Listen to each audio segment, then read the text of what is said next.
5 key pillars for ADHD performance. These tools helped me personally transform my life, helped me lose 50 pounds, eliminate over $60,000 of debt, and even save my marriage after addiction and betrayal. Let's walk through them one by one. The first thing about ADHD performance that most people get wrong, it isn't about dopamine. It isn't necessarily being able to apply more stimulants, more things to get your frontal lobe started.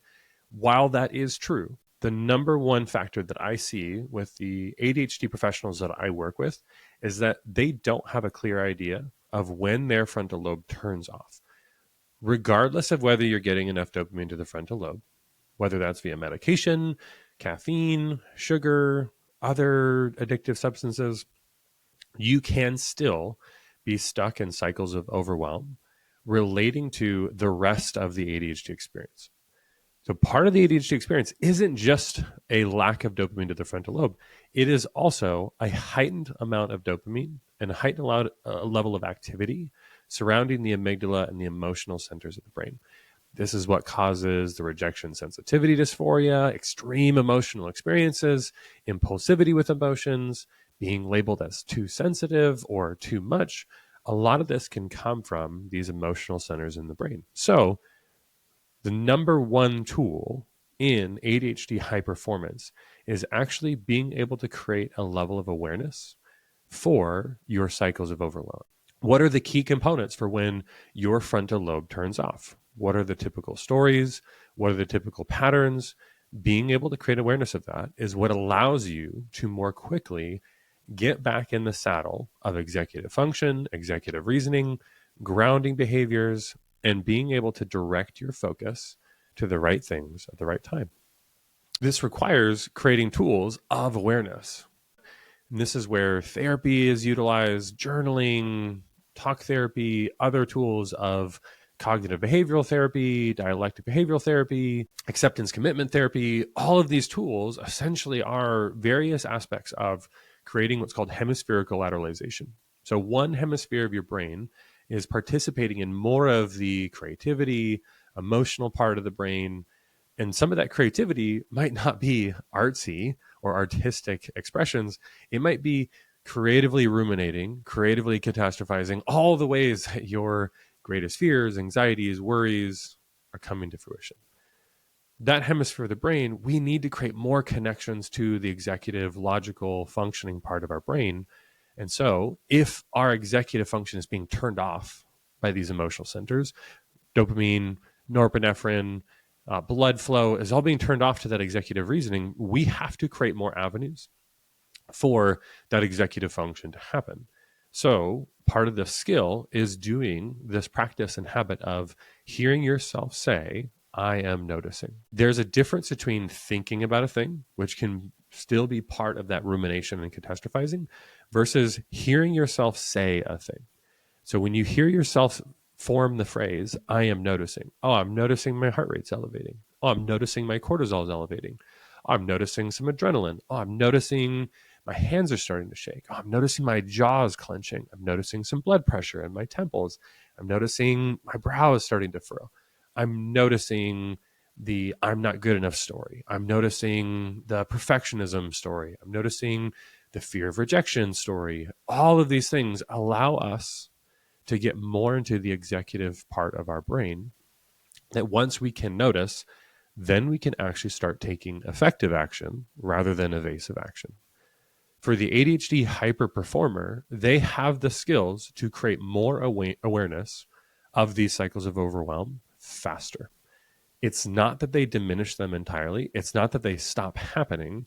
It's the speed at which they're able to intervene within their values, within their goals, with systems in place that allow them to ground their nervous system, be able to create more practices and habits for breath work, being able to convert stillness and focus in real time so that they don't spiral for longer, they spiral for less time with less negative impact on their livelihood, their work, their relationships, any of those aspects that are affected by those cycles of overwhelm. The foremost important pillar of ADHD hyperperformance is developing the skill of awareness. developing pattern interrupts for these cycles of overwhelm. Pillar number 2. The second part of this now is actually increasing your capacity for stress, being able to build more safety and capacity and awareness around your nervous system when it shuts down, when it has increased level of threat signals, anything that's impeding you from growth. It is not that the ADHD brain is incapable of navigating stress. It is that it is a heightened response to stress.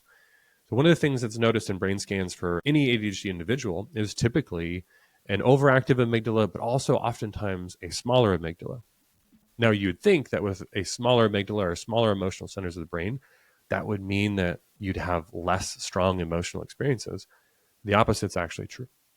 So let's put it into the perspective. Let's say an ADHD person with this brain development of the amygdala versus a neurotypical amygdala, neurotypical person's brain. We would all agree that an emotional trigger is a 10. We consider it and label it a 10. For the neurotypical person, though, it might be considered a 10 out of 100. It's an ant bite. It's trivial and they can move past it. Whereas for the ADHD brain, that same 10 trigger might be felt and experienced viscerally as a 10 out of 10. It's a nuclear bomb emotionally, and the destructive capacity for that 10 level trigger is heightened. Now, having created awareness with our first pillar, number 2 is how do I increase my capacity for the stressors of life, the potential triggers for those emotional triggers, as well as the emotional stories that happen. We can build capacity for those stressors. The difficulty of that is that the stressors feel very strong, and it usually is the starting point of how do I build a level 1 capacity for stress? How do I start small? How do I create incremental change for building my capacity for stress and increasing my perception of safety in building that capacity? The upside to this whole process is that I become more resilient. I become more capable of sitting with stronger and stronger emotional and visceral experiences. It doesn't necessarily diminish them entirely, but allows me to sit with them more deeply. This building of capacity and safety allows us to start feel more hopeful and decrease the sense of hopelessness, overwhelm, and other various stories surrounding that experience. The I can't trust myself story. I just don't want this hard enough, or I'll never be successful because of my ADHD. There are so many high-performing ADHD professionals out there, big visionary ADHD leaders, but we feel this shame because that's not me. How do I become that person? I'm told I have this ADHD advantage, but I don't know how to turn that on. This process for building safety and capacity allows us to create more room for the upside of our ADHD advantage. Hyper performers have more capacity for stress. They have built tools around doing that. How can we do that explicitly? Well, with this lack of safety, our body responds with a visceral response. Our body responds to stress with cortisol. Our body responds to stress with increased heart rate, increased blood pressure, increased adrenaline. Interestingly enough, all of those neurochemicals and hormones are things that we can recreate with exercise, with cold plunges, with saunas, all of the executive style of training, which sounds so trivial and cliche. And to some people, they're already rolling their eyes being like, oh, another fitness guru. Okay, all you're telling me is I just have to go work out and my ADHD will get better. Potentially, you will increase your capacity for stress. Here's the reason why most people get this wrong, though, is that when they go train and go work out, they're using it as a way to escape the visceral experiences, to escape thinking about their problems, to escape dealing with and navigating emotional triggers. So if you're just working out just for the sake of continuing to crack the cane on your back, punishing yourself, using it as a way to punish your body and your nervous system, then no, you won't be able to enjoy the benefits of that increased capacity for stress. It's just adding more of it. If you instead utilize training, workouts, and those varying stressors like cold plunges or saunas and so on, if you take advantage of the fact that you are cueing the same visceral experience, with visualizing and identifying your existing triggers, emotional triggers at work, with your boss for that presentation you're about to give, and practicing the habit of recreating and visualizing those cues during your workouts. And then in between sets, practicing your grounding techniques, practicing your breath work, practicing slowing the heart rate, practicing decreasing your blood pressure, practicing the habit when those triggers are actually active. You can rehearse and practice and take all of those triggers 1,000 times over, so that when you're experiencing them in real time, you have already rehearsed and practiced that grounding practice. You've already rehearsed it when that part of your brain is active, when it has been cued for it. If you're just hoping that under pressure, you'll just show up because you have to, that is where we get it wrong. We're just hoping we're going to show up to the Super Bowl and just be prepared on game day. You guys are talking about practice? Allen Iverson quote. Yeah, we are. These practices and habits increase our likelihood of success in real world, real time scenarios. So, second pillar is building capacity for stress. The third of these is clarifying motivation. The biggest issue that most people with ADHD have is that they struggle with people pleasing, wanting to please others, wanting to make others happy. That's how they feel safe in their nervous system. When somebody with ADHD starts to experience burnout, it is often because they are constantly so focused on pleasing others, they actually don't know what lights their own brain up. They don't know what intrinsically motivates them. They're so pushed and so driven by fear and pressure and anxiety and people pleasing and serving others from an empty cup that they don't even necessarily know what healthy boundaries they can set for themselves. They don't even know what ways that they're excited to do work that's in front of them that very well might be meaningful, that very well might be important. They only know how to do it from a place of pressure and anxiety, not from motivation, purpose, and meaning. When you start to get clarity on what your intrinsic motivations are, you start to build an increased capacity for discipline. And I know for a lot of people, the moment they hear the word discipline, their brains want to shut off. If you hear the word discipline and you hear punishment, if you hear the word discipline and you feel, again, more shame, I see you. I hear you. I felt that myself. Redefining discipline as just borrowed motivation from your future self, borrowed motivation from the person that you are creating, borrowed motivation from the future you who is so deeply connected with meaning and purpose that you're trying to create for yourself. Oftentimes, when you start to feel that sense of connection with the future self that you're creating, you will feel more grace. You'll feel your brain turn on more intrinsically, which means you will get the dopamine for the activities that align with that future self. You will get more connection, safety, and belonging and oxytocin from an intrinsic place that doesn't have to be externalized. Your people pleasing can be used effectively and directing it and pulling it from this future version that you're creating. Now, if you try to sit with that future version of you, who are they? What are their values? What are their activities that they do on a daily basis? And all you feel is shame because it is an unattainable ideal. That unattainable ideal is part of the problem. And that actually isn't your future version of you. That is this inner critic that's continuing to show up. You might have to build the process of sitting with your past self from this enlightened place that you're in right now. What parts of yourself do you have gratitude for? Your past. What parts of yourself can you thank for helping you survive and get you to this place right now? That habit that you're building of gratitude, that you're giving to your past self, is a way and is a process for you to start building this habit to understand and appreciate and receive grace and kindness and comfort from your future self. The next step of that pillar, now that we've created awareness for where it turns our brain off, we've built capacity for stress, we've now started to clarify our intrinsic motivators, now we can start the process of how do I plan my day, my behaviors, my routines, the structure that I potentially need to actually go enact on these goals, to go enact on the process and habits that align myself to these behavioral shifts. How can I define my perfect day until I've done these first three pillars? That's the next point, though. So the next step in this entire process for pillar 3 is designing your precision behavior structure. And it isn't to say that you need to do this perfectly every day. It's not to say that you need to do this perfectly every week.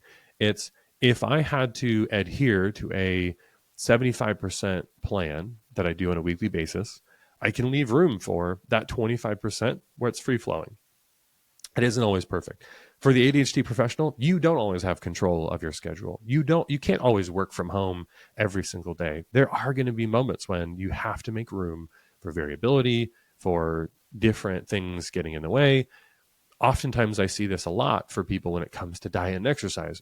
I was so good when I was at home and COVID was around because I was just me, myself at home, and I can build this huge routine.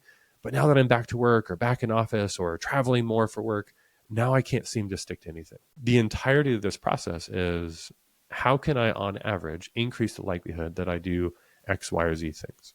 How can I, on average, increase my reliability on these processes and habits? Some of these might very well be hacks. It might very well be, hey, how can I apply some extrinsic dopamine to a task that I inevitably want to reinforce more of, to this activity I want to reinforce more of? This is where it's useful to know what your intrinsic motivators are, because I can start to pull intrinsic and extrinsic dopamine to make sure I'm reinforcing behavior I want to see more of.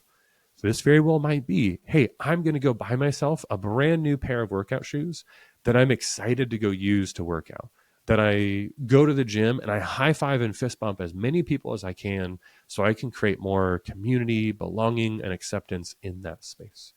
I might start to have more accountability. I might create more connection. I might go out of my way to increase those reinforcement loops so that I can make it past that 2-day, I'm just motivated, but the motivation has now started to wane.